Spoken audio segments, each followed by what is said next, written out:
name's Cheryl Kline and welcome to my studio.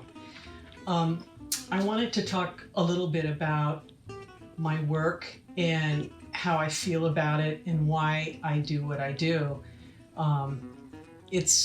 For me, it's not a choice of whether I'm a painter or another profession. It's just ingrained in me. I don't feel like I have a choice. I have to do it. It's like I can breathe when I'm painting. And really, my work is about aesthetics. It's more about celebrating the beauty of nature, whether it's a beautiful sky, a beach, or sunset somewhere, or even a human being, because I love doing portraits as well and really trying to capture what's in that person's soul and their heart, and also how I feel about them as I'm working with them. It's the same thing too when I'm working on a sky or a beautiful scene that I saw somewhere.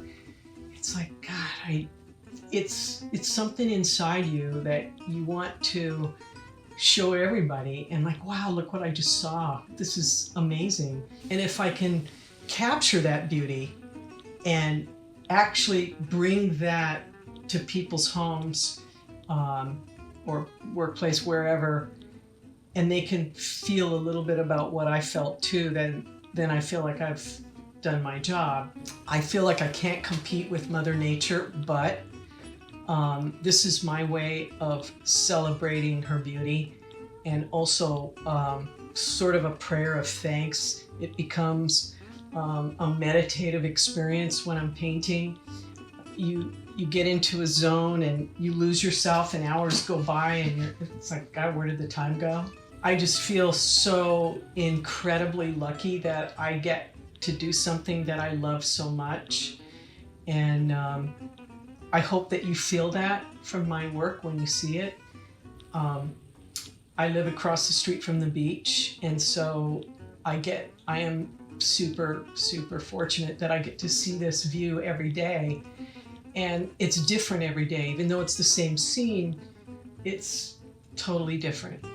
And so many times I'll take photos and paint from those, but the photograph never captures the real story.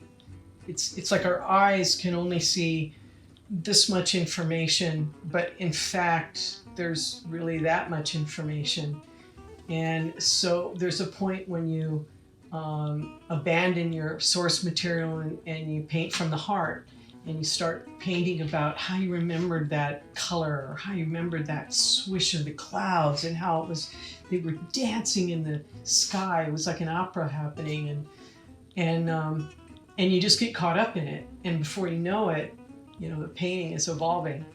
And then a lot of times too, I'll paint from memory.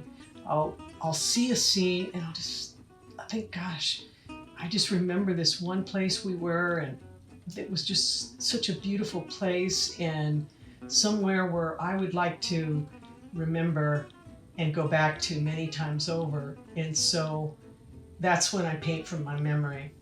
So when I'm painting somebody's portrait, I also try to look past the obvious, past the features, past the skin, and try to get who they are inside.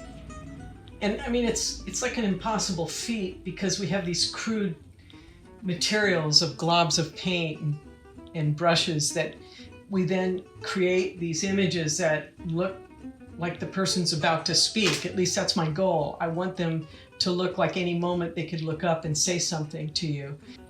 And it would be something really meaningful. So each human being that I've been so fortunate to paint has many stories to tell, and a lot of times it's in the look of their eyes. It could be their lips or how their mouth is. It could be the tilt of the head, something. And that's what I'm after. I'm after the story, I'm after the feeling, and I'm after the beauty. So really, that's my goal as a painter, is to really explore and celebrate the beauty